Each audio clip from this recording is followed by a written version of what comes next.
This is how I grew fresh dill hydroponically in just 51 days using the LetPot Max. I planted a few seeds in 2 pots filled with Rockwool. By day 4, the seeds had sprouted, and by day 12, seedlings had developed true leaves. By day 20, the seedlings were looking great. I used tap water adjusted to a pH of 5.8 and an EC of 1.0. By day 27, the dill had grown significantly, so I added more fertilizer to bring the EC up to 1.4. At the start of the second month, the dill really took off with vigorous growth. I set up supports to keep the plant from flopping over.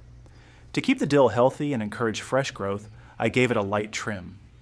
I carefully pruned the lower stems resting on the grow deck without damaging the main stem, then used the trimmings in the kitchen.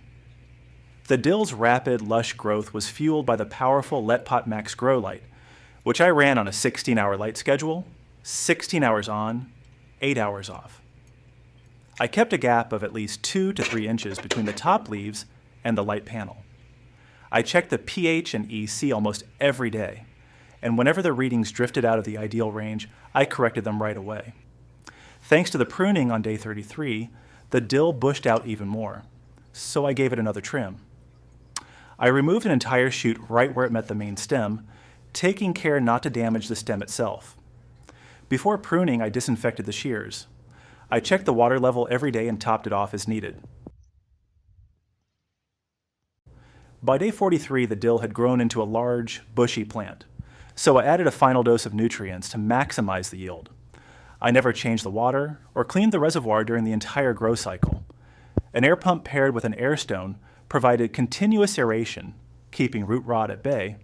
I also set up a small fan to circulate air over the leaves of the dill and my other hydroponic plants, helping to prevent calcium deficiency and fungal issues.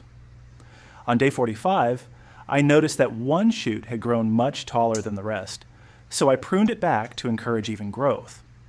For a total investment of $5, I produced the equivalent of 2 large store-bought bushes. The quality, aroma, and convenience of harvesting live greens far outweigh the cost of traditional retail options. So, growing fresh dill at home in 51 days for just $5? Absolutely worth it. If you're thinking about starting your own indoor garden or trying out the LetPot Max, I'd love to hear your thoughts. Drop a comment below. Would you spend a couple of bucks for a fresh, homegrown harvest like this, or do you have a different setup in mind? If you enjoyed this breakdown, hit that like button and subscribe to the channel.